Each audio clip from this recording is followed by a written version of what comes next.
them. We won't do that now. We'll do that later. I think we might, gosh, we're running to time. This is very good for running to time, this format.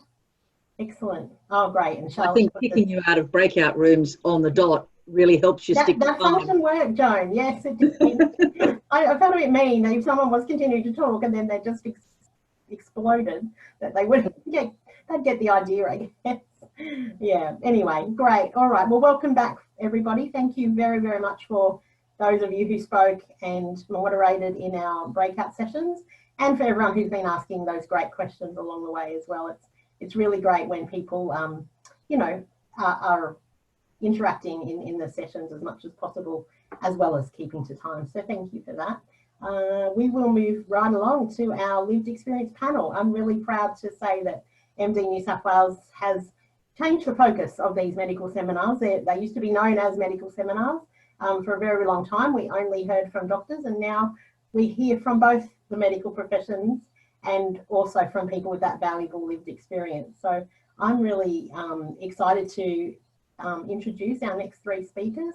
I will introduce them all, and then they will we'll talk for 10 minutes each, and then we'll have quite an amount of time, I think maybe 15 to 20 minutes for discussion and questions. So that will be great. So our first speaker is Kristie McCarthy. Kristie is passionate about educating people with disability to improve their skills and reach their highest potential.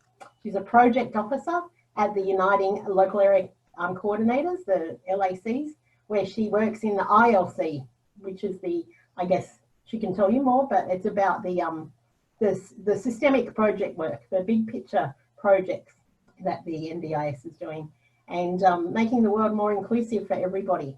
When she's not working, she's a busy person volunteering for the New South Wales Power Chair Football.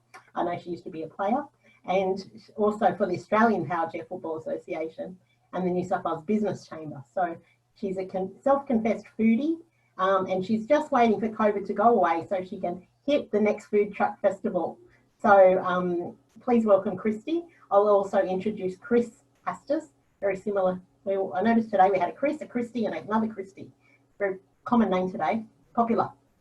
Chris Hastas is 29, and he recently began his Masters of Research. He works with us here at MD New South Wales as a junior administrator. We're really excited to have him on board in our team this year. He lives with Ulrich congenital muscular dystrophy, and his interests include gaming, which he's going to talk to us about today, but also he's a mad Arsenal supporter. We won't hold that against him. He loves music, learning and socialising. He lives in Sydney, and he's here today to share his story about gaming and how that's assisted him through his life in various ways. Chris is also a resident DJ rapper, so I'm going to rope him in to do a rap for our MD New South Wales Christmas party. So stay tuned for that. And our third speaker on our panel today is Andrew Grant. Andrew is a dear friend. He is a self-employed artist. He was diagnosed with limb-girdle muscular dystrophy at 28, and his diagnosis saw him make some significant changes in his lifestyle and vocational areas. This led him to pursue his passion for art, and that's exciting that he was able to graduate with a Bachelor of Fine Art from University of New South Wales. He's also been a part-time disability advocate for several organisations such as St Vinnie's, and he's a regular attendee at our MD New South Wales Peer Connect program. He's also written a really cool article on the Peer Collective. I'll just have to throw that in for a little plug. He lives in Redfern, and he also has a cat who's almost blind, and that makes for some interesting shenanigans in his household. So I would like to introduce Andrew as well. So Kristie, we might start with you, if you could do your talk, and then we'll move on to Chris. Absolutely. Hi guys. Hopefully you can all hear me okay. I think everyone was sort of talking before. So yeah, I am Kristie, and as of a week ago, I approached and smashed my very long lifetime goal of living independently. I've always wanted to do this since I was, 16, and people were talking about what's going to happen after school. And I was always so jealous, because when I was that age, I used to think, well, I'll be living with my parents forever, but when they're not around, I'll be in a nursing home. And that used to really, really bother me, having that that outlook on life. And I got really upset about it, and I just made it a goal. I am going to move out, and I'm not going to move into a nursing home. I don't know how I'm going to do that, but I'm going to figure it out. It took me 23 years, but I got there eventually. Like, I set that goal and I got there. When the NDIS first came in, I thought, this is my opportunity. It's been in for a long time, but it's taken me that long to get there. It is a huge process, but it is absolutely amazing. So yes, I moved in on Friday, and it was crazy. We called it the military precision day, because I think a lot of us can identify with any sort of neuromuscular condition. Our life has to be so planned out. So I was prepped. I knew what I had to do to get there. I had everything delivered at certain times. I wasn't going to get it all moved. I had things go, and it was like clockwork. It was just flawless. I think one of the things that's just changed so much for me from living this new independent life is just how much I'm doing now. Like, just having that goal and working towards it has made me do other things in my life. So when I decided I need to move out, I kind of went, well, I need a job. Well, my skill set, it's average, but it hasn't got me there yet. I'm going to have to go to university so I can get a better paying job. So it's like, if you work backwards from that goal, it has helped me just having that outlook to say, what do I want to achieve? It's a massive goal. How am I going to get there? What am I going to do? What am I going to do that? And it was more than just setting a goal in my NDIS. It's not about just supporting through other ways. It's about how I actually set out a plan to do what I did. And yeah, absolutely. It's goals for life. It really is. And I like to always expand my goals. But if I'm being completely honest, I'm not exactly sure where I want to go from now. I've had this goal for such a long time. I don't know what could possibly be better. I'm living in the most amazing apartment. I am the center of where I need to be. Everywhere is so close. And I can do everything for myself. I finally do not have to rely on another person. So yeah, it's been an absolute whirlwind last 12 months. So as I said before, I had to set these goals to get here. So I finished my uni degree in November. I started my course, my job in November, which all happened very, very quickly, and just worked towards saving. I knew that I was going to move out this year. I was like, nothing is going to stop me from moving out. And I just did it. And it's just been such a whirlwind. I can't believe that, I feel kind of like I've won the lottery, and I just want to put it out. Yeah, even a pandemic, absolutely. I just wanted, to talk to everyone here in the audience, basically, about living, an independent life, how you can do it. You're going to have to depend on someone to be independent for us anyway, with muscular conditions, but for everyone. No one can do things completely independently. I think the biggest thing for me that has come out of this is my network of supports to actually get me to this point. None of us can do it solo. I've had such an amazing, amazing team behind me, friends, family, and I think some of you actually, before I said to you all, I've actually got a girlfriend here at the moment. It's the first time I've had a dinner party with girlfriends, and these guys helped me move in, and I just wanted to do something that would, to say as a thank you. So I put in this beautiful spread for them, and yeah, it's amazing. And I'm so looking forward to having all of my mates. It's a pretty big apartment, plenty of chairs. When COVID's over, I invite most of you here, and we're all going to celebrate, this massive goal. I know that I have not spent my whole time. I've got about 3 minutes, but if it's okay, I'd really like to go over and do more of a question situation. So I might leave the rest of my chat to questions, because I know that a lot of you guys might be thinking about living independently. But I'd really like to answer, if you have any questions about, some of the strategies I used, if that's okay with you guys. That's absolutely fine, Kristie. So inspiring to hear your journey, and what good timing for our seminar to have you here showing off about your new apartment. That's so awesome. And I know it's taken a lot of work and you've worked so hard at it. But I think when we come back, we would love to hear some of the steps, the strategies, what's involved, Absolutely. how you make this happen. I think that would be really, really great for people to hear. So. Yeah. And I just wanted to see what people wanted to hear rather than actually just prescribing. So, That's awesome. Thank you so much, Kristie. No worries. We'll come back to you. Awesome. Awesome. So we might hear now from Chris.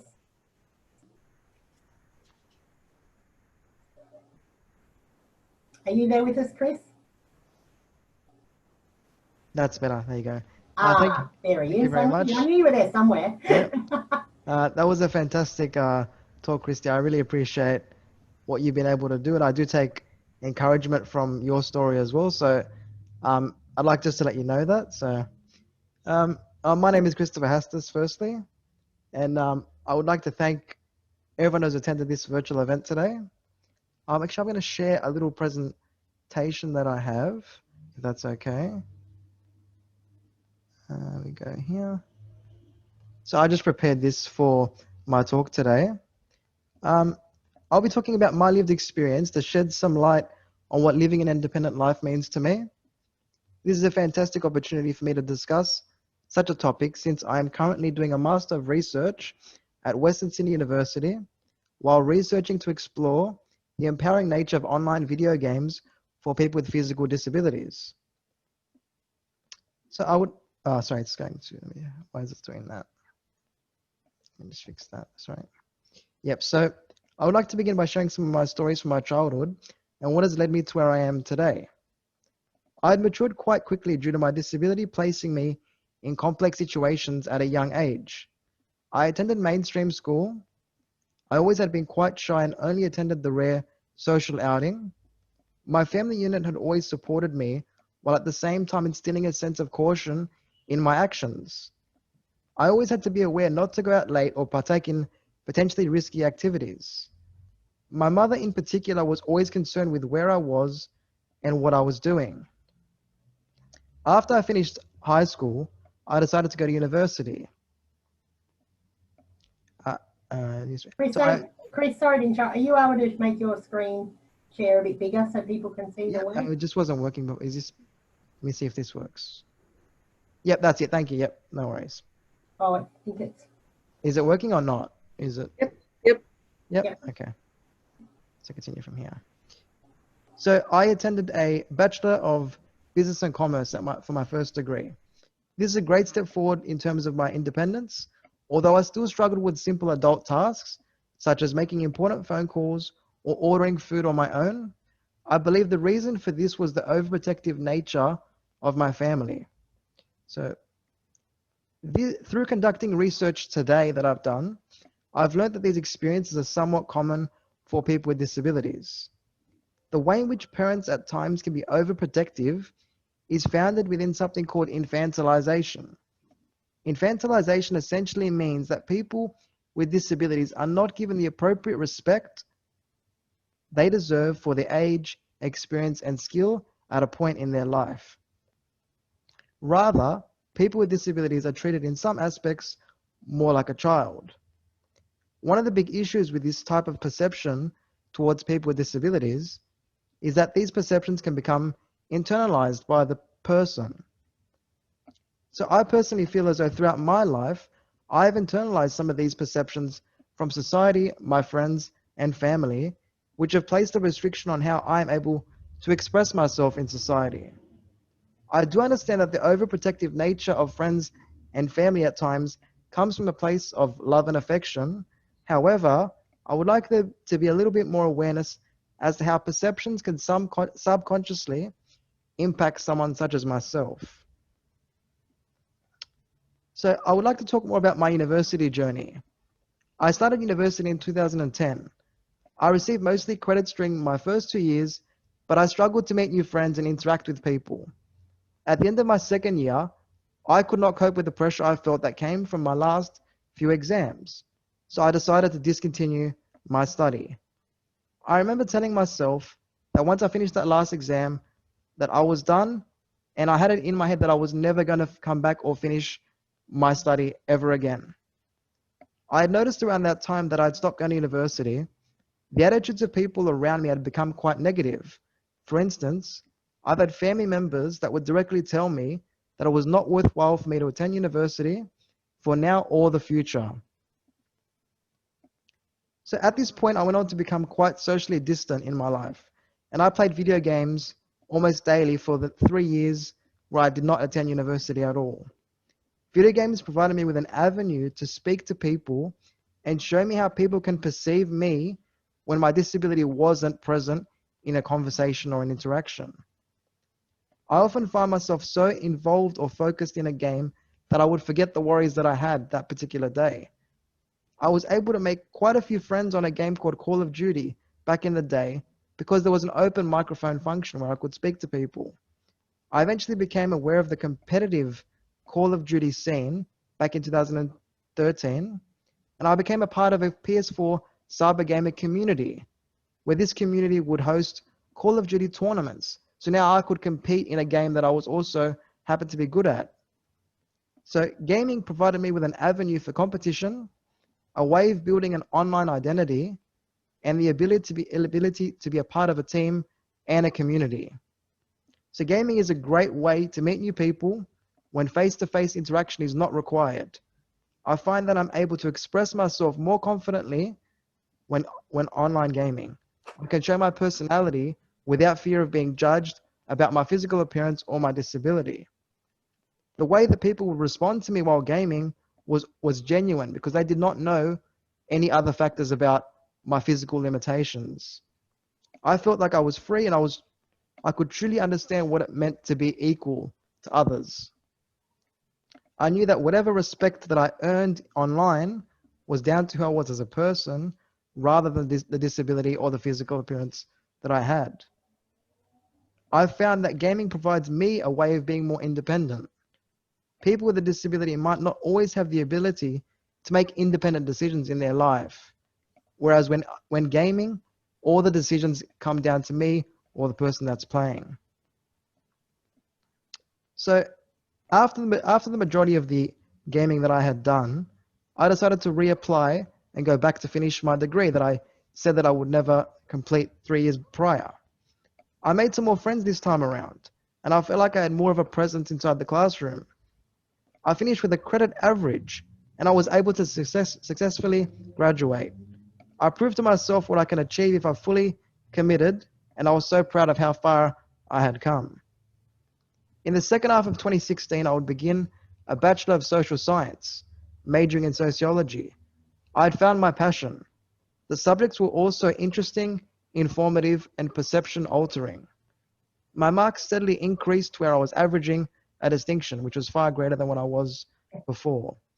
I was participating in almost every class, truly showing my hunger to learn and project the real me. I had found my passion. My marks were increasing to the point where I was averaging a distinction, and now I was also receiving a Dean's Merit List Award in 2017, which is given to people who got top 10% in that course. That was further improved in 2018 when I received a Dean's Medal Award, which was for the top 2% of people in that year for that course. So I graduated that second bachelor degree at the end of 2018. This was quite an emotional moment for me as I was recollecting how difficult it was when I first started university. So the growth was incredible for me to just rethink about. These events signaled moments of academic development, overall maturity, and personal growth that made me feel really accomplished. In the beginning of 2019, after I finished both degrees, I wasn't sure of what was next, much like what Kristie was saying after she's reached her goals. I decided to apply for jobs for a few months to see what would happen. After submitting multiple applications and attending an interview, I decided to put that aside. I would also like to mention at this time, regardless of what I achieved academically, I still had people in my friends and family circle placing doubt if I should work, and if I did work, it should only be a very minor role. Trying my best to ignore these opinions, I put in an application to start a Master of Research. I saw myself completing this 2-year degree and then progressing into professional, academic life to begin a new career. These thoughts were so new and refreshing, as I'd once believed I would not pursue anything meaningful. In the beginning of 2020, an opportunity for a job became available at Muscular Dystrophy New South Wales. This opportunity was too great to pass up. I'm now in the thesis writing stage of my Master of Research, as well as working at a fantastic organization such as Muscular Dystrophy New South Wales. This is a life I could not previously imagine. I feel like a productive member of society where I'm respected by peers around me. I think this is a vital feeling, as people can often think people with a disability do not have the capabilities to achieve the same as able-bodied people. I have had to fight for my independence, and I'm sure that this is the case for many people with physical disabilities and muscular dystrophy. University, gaming, and sport were all avenues which helped me achieve my independence and the accomplishments I have. I would also like to strongly recommend people with a disability especially to engage with tasks that provide them with meaning in some way. University so happened to be my avenue. So get involved, whether that is in a classroom, on a sporting field, or society in general. I saw my involvement change the way people perceived me. No one is able to place restriction on what you should or should not be interested in. We all have our unique value, and I believe we should show others our potential through engaging through something that's meaningful to you. So thank you for your time. Oh, massive round of applause, Chris. That was amazing. I really related to so much that you were saying, and there were some awesome comments about you in the chat as well, mate. So we'll come back to you, but just know that that was a really powerful and on-point presentation. So thank you, mate. Yeah, we're going to come back to you, and we'll give you the little money for promoting MD there. You know, that's yeah, a little plug that you gave us. Thank you. We love having you on the team. So that's awesome. All right, gosh, Andrew, you've got a great act to follow from those two talks. I've given you the bookend, so to speak. But yeah, Andrew, would you like to continue or start your presentation, and then we can continue the conversation? Sure. To those of you that don't know me, I'm Andrew Grant. I'm 48, and I was born with muscular dystrophy, but it didn't really become a dominant thing in my life until I was about 28, when I was diagnosed with muscular dystrophy. So as a young person, I hadn't really lived at home since I was 12. I lived a very active life. I like to play sport and do things like road motorbikes and go sailing, and worked on old cars and things like that. And for work, I sought out really physically active roles. I worked in hospitality, and then I worked in design and construction for national parks and forestry and private contractors and in the building industry. But around 28, my physical capacity started to change, and I wasn't able to continue on in those really physical sort of roles. And when I was diagnosed with muscular dystrophy, my mother had always had a muscle wasting disease, but didn't know what it was. And as I was diagnosed, she received her diagnosis by proxy, essentially. And it was a family decision at that, in the few years after that, that it might be an idea if we built a wheelchair accessible house, and that we all lived together and we could take care of each other. And so we did that. And we built a wheelchair accessible house on an acreage at Mount Tambourine behind the Gold Coast.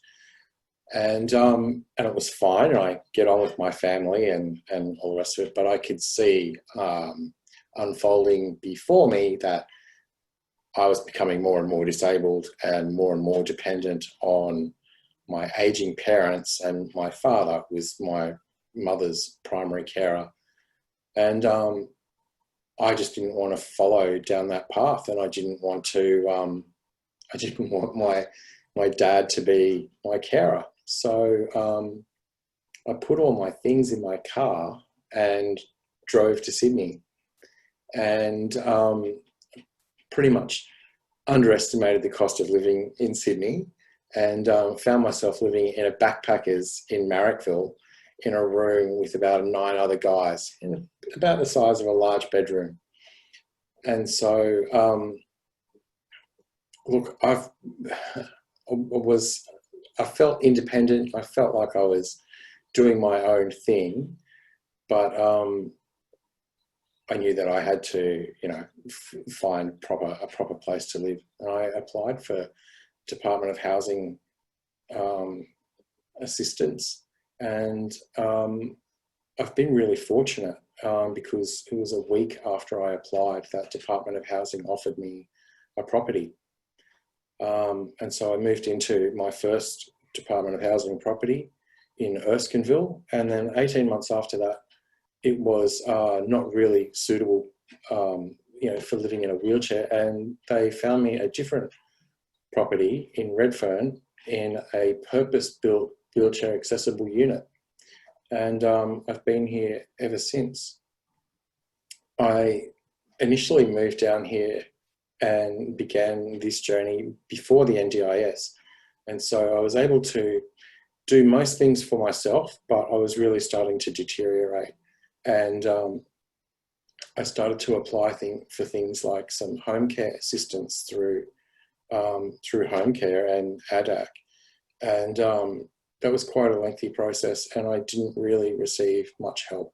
Eventually, after applying a few times, I got a small funding package for some domestic assistance, and that kind of got me registered in the system. When the NDIS did finally roll out, I was then able to transition straight into that because of my experience and my interactions with home care.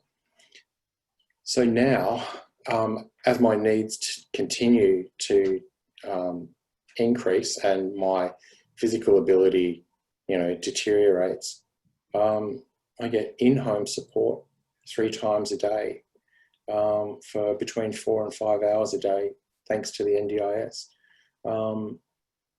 And a lot of my independence comes through things like assistive technology, ceiling hoists and equipment. Once again, that's funded through the NDIS. But also for me, the ending of one path in life, my physical ability to do physical roles, also gave me an opportunity to reinvent myself. I had dropped out of school at the age of 16. So when I moved to Sydney, I enrolled in TAFE and did a tertiary preparation certificate 4 course, which gave me a university entrance score. And then I chose not to go to university at first, but to pursue a diploma of fine art, and then an advanced diploma of fine art through the TAFE system. And then eventually I went to university and did a Bachelor of Fine Art. So, look, I live by myself. I feel really independent, even though I'm totally dependent on my support workers showing up 3 times a day. But I feel like they give me this sense of independence. I don't know what else to say, really. Sorry, it's probably a bit short. Andrew, that's not too short, and that is a lot to say, and a lot that you have achieved in that amount of time, my friend. And I, for one, am very proud of you. I'm sure the audience are aghast at your story, but also at the beautiful artwork that you have behind you that I know you've painted yourself. So, kudos to the artist in the room as well, because that's A, not easy to do, and B, not easy to do when you have a physical limitation lifting your arm. So I've just popped in the chat box there for people to look at the great story you've written. I hope you don't mind that I'm giving that a plug, because that is a fabulous story about some of the perhaps less common, perhaps less mainstream types of AT that you've used. Some of the solutions that you've had for things have been quite creative and out of the box. So I just want to encourage people to have a look at that. But yeah, let's take questions. Let's open it up to discussion. I'm just going to pop you all guys on the gallery view so I can see. There was a question early on from Julie. Julie, are you still in the room?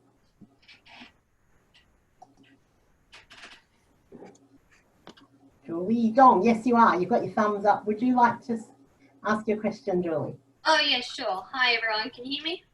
Yep. Okay, great. This is a question for Kristie. So I was interested in how you structure your care team / hours and your use of SEAL. Okay, so as far as my team hasn't changed a lot.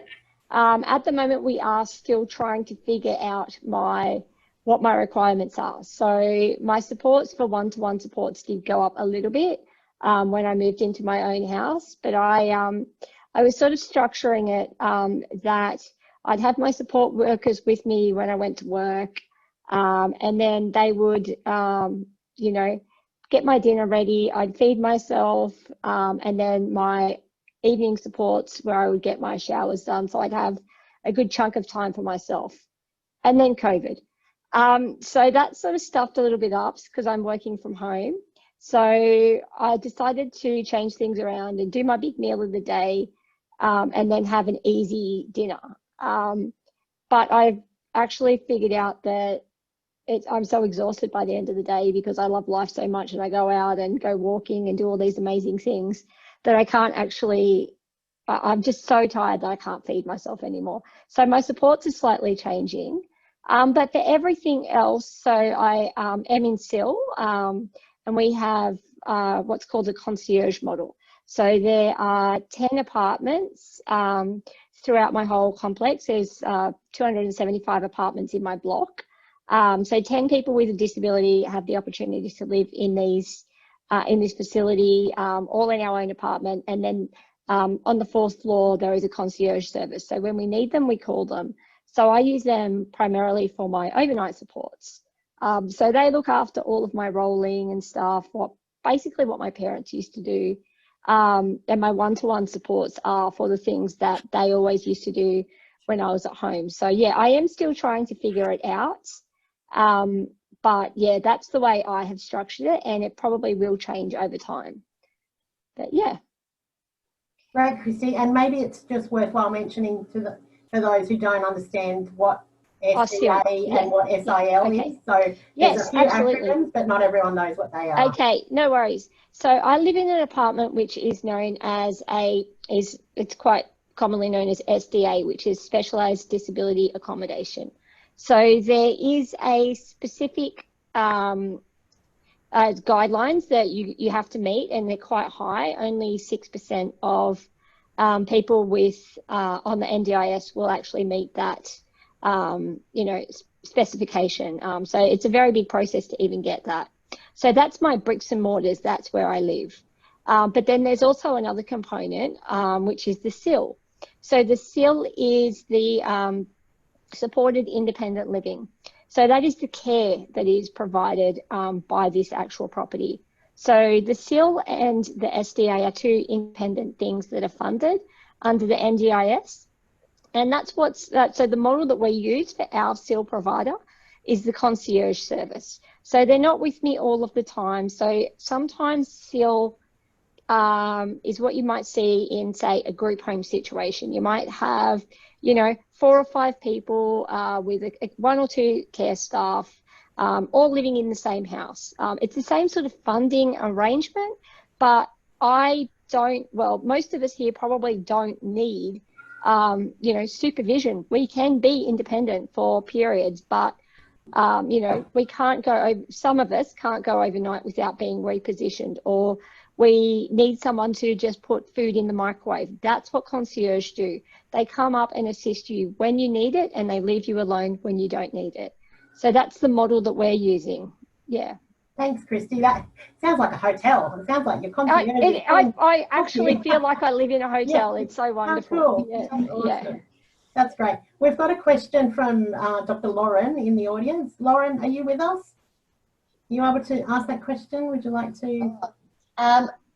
I've just been so inspired by hearing all of those stories. And so as a clinician, I'm interested to know from anyone on the panel, what were the things that you wish your medical team had done, or what did your medical team do that to support you that you wish all doctors would do? So what do you want from us in helping you achieve your independence goals? We might go to Chris or Andrew. Any ideas? Not off the top of my head, sorry. I've got a GP and a medical, I'm really well supported by my medical team, including Christina Liang, who's sitting there as well. I don't think that there's anything more that I could ask for. My GP is really proficient, very understanding, and seems to be passionate about taking on, and researching, anything that I request. I really feel like I'm pretty well looked after. Chris or Kristie?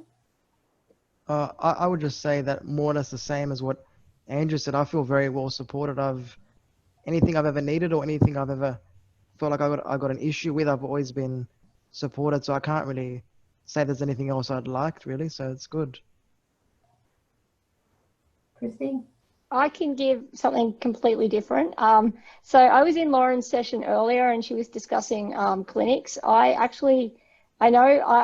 very well supported in the, I've got a lot of peers with MD of all sorts, but I've actually not been to a clinic since I was a child. So when I transitioned out of child services, I just used to see a neurologist or a chest specialist, like a respiratory specialist, when I had an issue. I've actually not utilised the services well enough. And that's crazy because I am someone that is actually very heavily involved in the industry. But I don't know what, as a health perspective, you guys could have done, but my OT team and support coordination, they were excellent at assisting me. But, maybe some of you talked of standardized assessments and stuff, maybe, that could have helped me, with being eligible for SDA. So if we could have established a couple of things, that would have actually helped a lot. But that's pretty much the only thing I could possibly think that would assist in that. Yeah. Do we have, thanks for that, guys. That was great. There's different experience that everyone has, isn't there? That's one thing for sure, that not everyone has the same experience in the world. And I know that from my own experience, it's been hard to access there was a session on transition. To go from the children's system to the adult system doesn't always go smoothly. One thing I would, recommend as someone who has recently found a really good neurology team, given the advancements in treatment, that, we do connect with the specialists that will be able to treat us in the future if needed, because we will only be able to access that treatment if we are under a treating neurologist, for example. So that's just something I've learned myself in the last little while. Yeah, do we have other questions or comments that people would like to make? I know there was lots of positive questions in the... if I can ask a question for Kristie. Yeah. So Kristie to Kristie. Kristie. This is not a personal question. I'm really excited for your new life in your new apartment. And obviously you can have friends over and behave in a way like it's your own independent place. But I had a question around, what happens if you had a significant other or a significant other came into your life? Are they able to come and live with you? Well, at the moment I'd have to renegotiate my lease, but like pretty much anything on the NDIS, that would be a change of circumstance. So at the moment I can only live with one person, but if I was to get a significant other, I could easily, bring them onto the lease as an additional person. And that's what I love about this place. I think that's probably my next life goal I'm going to look forward to is, my dating scene wasn't so great. One, living out in the sticks, and two, living with my folks. I didn't have a place to take anyone. So I'm actually going to be spreading my seed far and wide. I'm going to be living my 20s in my 40s. And yeah, Nice. it's something I'm actually really looking forward to exploring. Yeah. Oh, Yeah. awesome. I was just wanting to make sure that it was like a standard lease agreement. Yeah, it is a possibility. But at the moment I have only signed one. But yeah, just like pretty much anything on the NDIS, we are encouraged to have an ordinary life, and that is very much a part of an ordinary life. So yeah. awesome, exciting. Yeah. Excellent question, excellent answer from the two Kristies. I think we have a question from Donna. Is Donna there? Yep, I'll just unmute myself and I'll put myself on video. Oh, As a mother of a 13-year-old with spinal muscular atrophy and have had some significant changes happen recently, where do you guys sit in regards to respect to your parents? Because obviously there's a lot of work that we do. Obviously the day-to-day and then behind the scenes. And so when it comes to your independence, where do your parents sit with you at the moment? Because obviously, yeah, there's a lot involved. Well, has been a lot involved. Yeah, great question. I was actually thinking about that when Chris was talking about, the issues that sometimes arise. Did anyone want to take that? Chris? I think with anything there needs to be sort of a balance, because I think the parents obviously want the best for their child, but I think it's a little bit hard sometimes to understand what the child might be going through. And I know for myself, like even to current day, I still find parents can be a little bit overprotective naturally, because we're sometimes seen as maybe a bit more fragile, I guess, in a way, which means, we need to be overprotected to be, safe and whatnot. So I think it just needs to have a really good connection with your parent to know, okay, look, you can trust me. I'm a responsible, young man or young child or whatever that teenage is. So there needs to be sort of a good connection that the parent can trust the child and the child and vice versa. So I think just need to have open communication, and things like that are really helpful for that situation.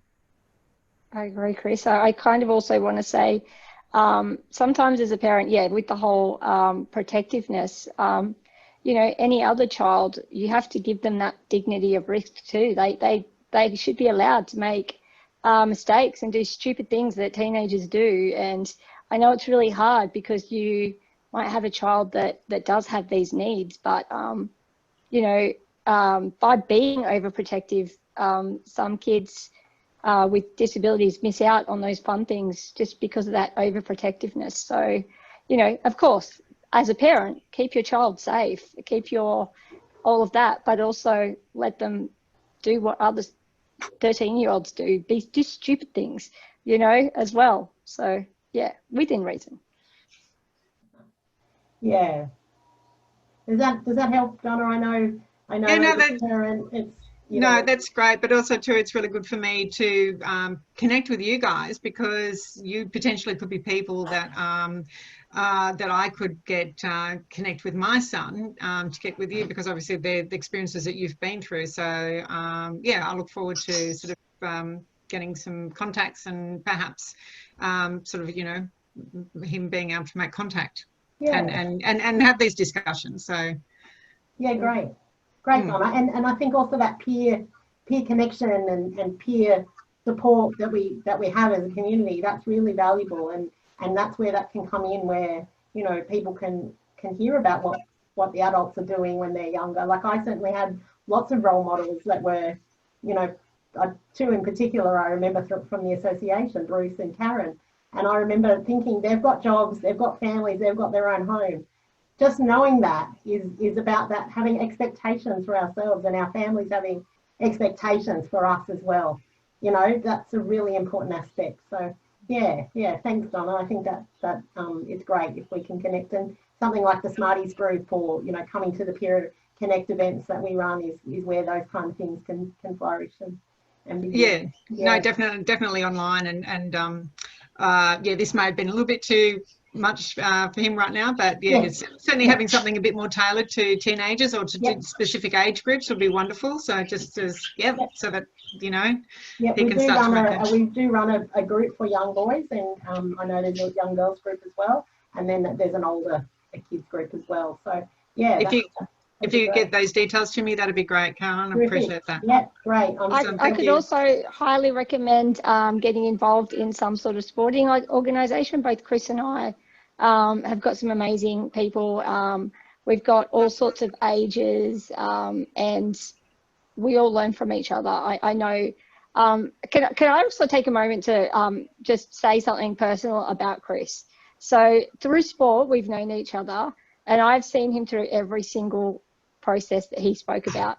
And I just wanted to say I'm so glad you could actually get rid of some of those negative things that people were saying. I know throughout life I encouraged you a lot, and I know at one point you were starting to maybe believe what people were saying. I know that when you did drop out of uni, you were starting to believe it. I'm so proud that you actually believed in yourself, and you've come so far. I just wanted to recognise how proud I am of you, and I'm sorry it's a public forum to say it, but I am really, really proud of what you've done, and I've seen you come so far. And honestly, sport, seriously, we've connected, we all build each other up.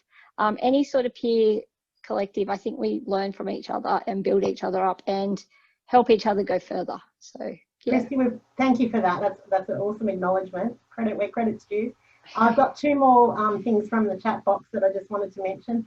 Sandra, I know Sandra's here with us, and she said a comment that says it's important for parents to be parents and for children, adult children, to not be their carers. And yeah, I can relate to that. I have a really good relationship with my parents, and I think that's partly due to the fact that we don't live together, and and that they're not my carers, and they are my parents, they're my family, I'm their daughter.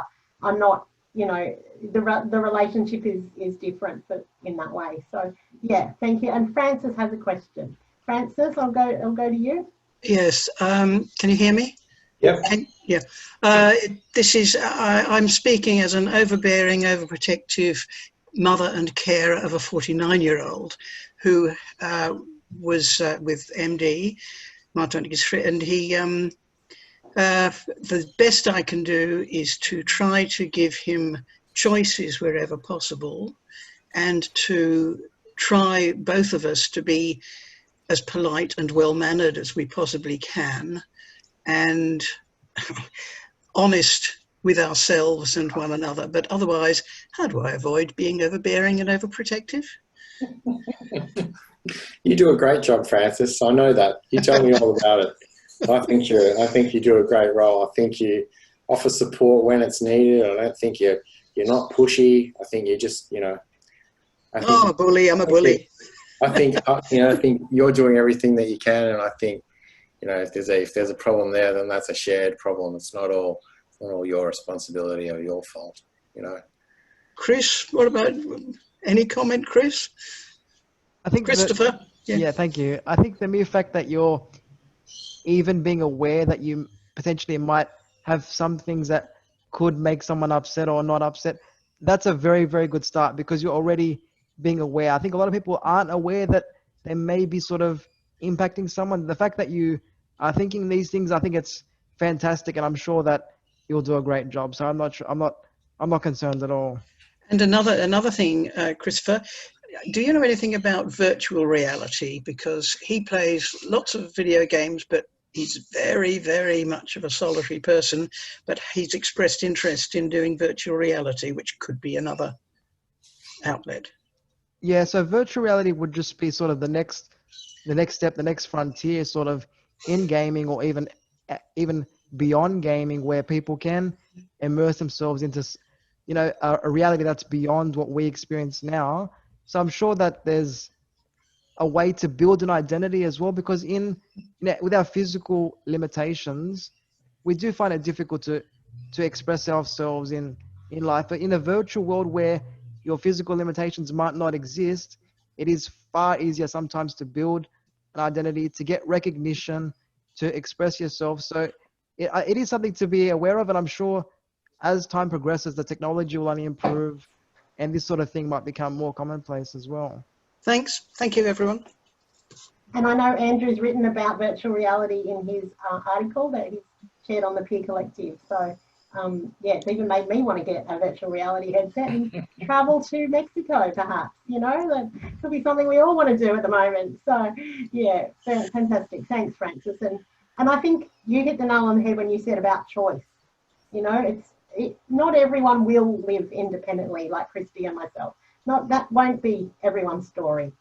But what we do want is for people to be able to make their own choices and make their own decisions and carve out a life for themselves, whether or not that means moving out of home. That for me, that was a core component, but that might not be for everyone. So I think it's about those choices and decisions. And yeah, I once read an article and it said independence, it's not just doing, it's deciding. You know, so a lot of the times we can't do things.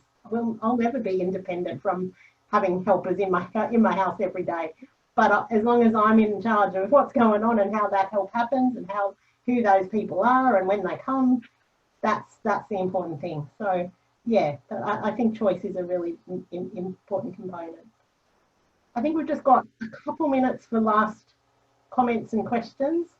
Has anyone got anything else they want to raise from these really powerful speakers this afternoon?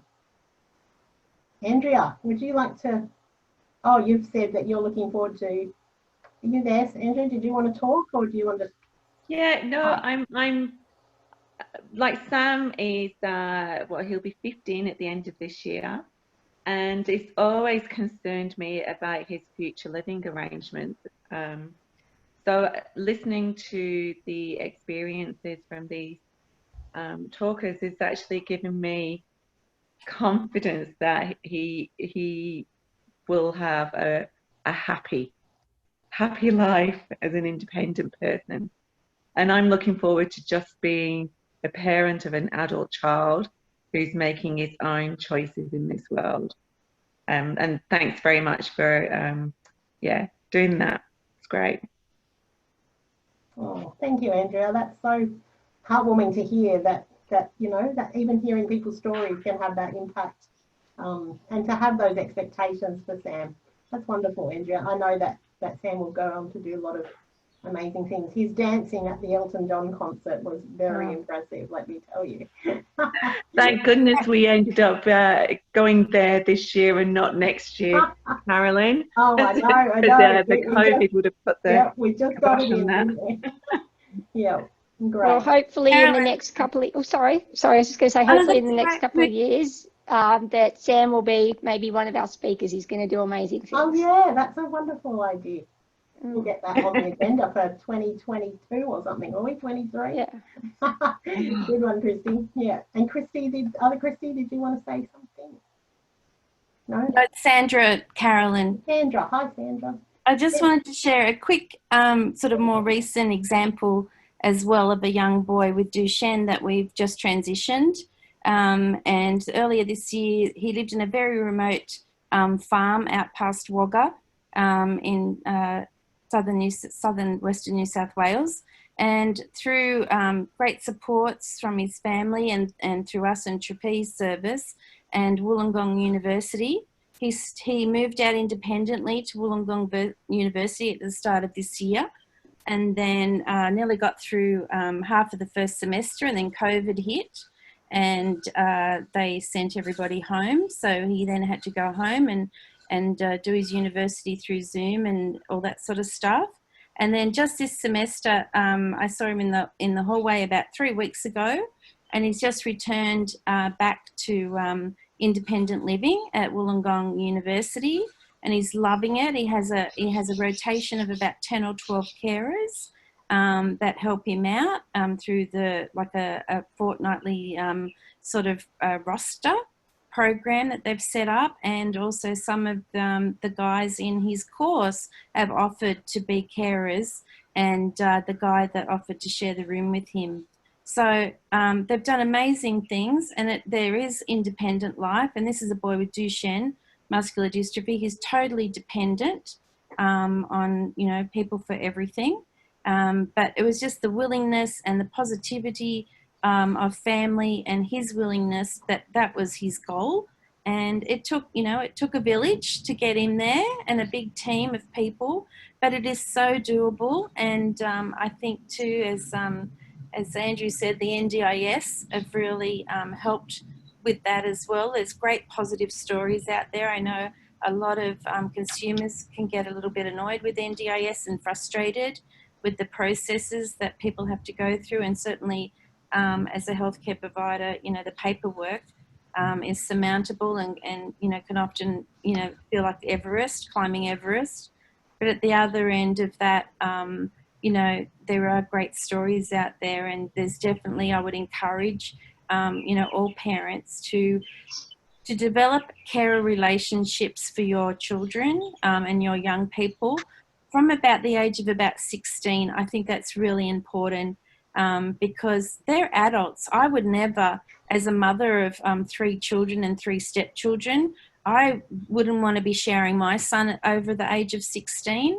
That's not my job. He certainly would not want me to see him, you know, entering into adolescence and be sharing him and that sort of stuff. And there are services there that are available to you through NDIS to use. And I think it's important that you parent and not carer. I think that's a really important thing, and it's something that we encourage this family to do. And it's led to this point where their son is comfortable with carers while he was still living at home, and then was comfortable to have carers, you know, to leave home. And I think that can be part of it. I think that's part of the journey as the parent. Other people are very willing and capable of providing those care needs, and I think parents, you know, we need to be the parent. We need to provide the love, emotional support, sometimes financial support, all of those other things, you know, that a parent needs to do. But I certainly, you know, am mindful that it is hard to give that up because you've had, you know, that child from, you know, day one. But I think if you also think of it from parenting your other children and normal children, you certainly wouldn't be, you know, you wouldn't be sharing and caring and, you know, feeding your other children of the same age. And I think that's really important for them to have their own dignity and their own privacy as well, because, you know, my children are all in their 20s now. And as I said, I've got 3 of my own and 3 adult stepchildren as well. And yeah, I think their privacy and dignity is really important. And they want to have secrets from their parents. We don't need to know everything about them. You know, I think, Sandra, I think that the parents need a life too. You know, the parents need a life too. Definitely, Carolyn. There's some separation going on. Yeah. Yeah. Awesome. Yeah. They are. Sandra. Exactly. And I think if that starts at home before the, you know, the child leaves the independent nest, I think that sets them up for them to be really empowered and to be independent, and it allows the parent to take a step back and develop that relationship of emotional support, etc., before your young person leaves your household to live an independent life. Sandra, we could talk all day about this. We could, because we're both very passionate about it. But I've just looked at the clock and it's 1 minute to 5. So unfortunately, we're out of time. That's all right. But I just want to share that last story. It was very powerful. I'd also like to just acknowledge Samantha's added in the chat as well that she's got SMA and she lives independently, 8 hours away from her family. Her dog is probably, you know, closer than her family, which is a lovely story too. So, guys, we're going to thank our speakers, Kristie, Chris, and Andrew. Fantastic, guys. Well done. So powerful, so inspiring, and you know, I think we could do this again. I think we could hear some practical steps as well, some things. So let's do this again in a Peer Connect session or in another seminar somewhere along the line. Wonderful. We really appreciate your time, guys, and the thought that you've put into today's presentation and answering all those questions so well. Thank you very, very much. Thank you for having us. Good. Yeah, we will send out your thank yous in the mail. Well, they'll be in snail mail. They'll probably get there next year. Guys, we are coming to the end of today, and I'd like to say a big thank you to all of our speakers. From this morning, we had Olivia do our welcome. We had Michelle talk so eloquently on all the science of gene therapy. Thank you, Michelle. Thank you very much, Samantha, for sharing your success in all the labs work that you do. Thank you to Professor Corbett, to Dr. Hugo Sampaio, to Dr. Lauren Sanders, to Kate Tolley, and to Kristie Palawani for speaking in their areas, so the special subjects areas. That's great. And I'd also like to thank this lived experience panel. The other thing is I want to thank the people who organised today. So Alicia, Joan, Christina Liang, thank you for making today come together. We've actually gotten through without too many technical hitches, which I'm stoked about. And I'm going to say thank you to all of you for participating today. I've just absolutely loved seeing you all and hearing all the stories and the comments and questions from our community. It's been really, really, really effective, I think, in this format. We're going to be popping a link in the chat. I think, Alicia, do we have that link for an evaluation? Do we have that yet, or will we be sending that around? Either. Sorry, we'll do both. I'll get the link now, but we'll also send an email. Terrific. Yeah, we thought that we'd love to hear your feedback, guys, on how today's gone for you, because we might feel one way, and we want to hear from the people participating how it's been for you in terms of the format, the program, any ideas that you have for future sessions, yeah, we just want to hear your feedback. So big thanks to everyone from MD New South Wales for coming today. Big thanks for Zoom. Thanks, Zoom. You made this possible. And I don't know if there's the link. So the link's in the chat box, guys. If you could quickly fill that in, just 2 minutes of your time just to tell us what you thought. It's a really easy tick box thing. We'd love to hear your feedback. So I'm going to say thank you. Good night. Have I forgot? Is there anyone else that wants to say anything, or am I going to say over and out? Hit the end button. We're on 5:02, so I'm over time. So thank you, everyone.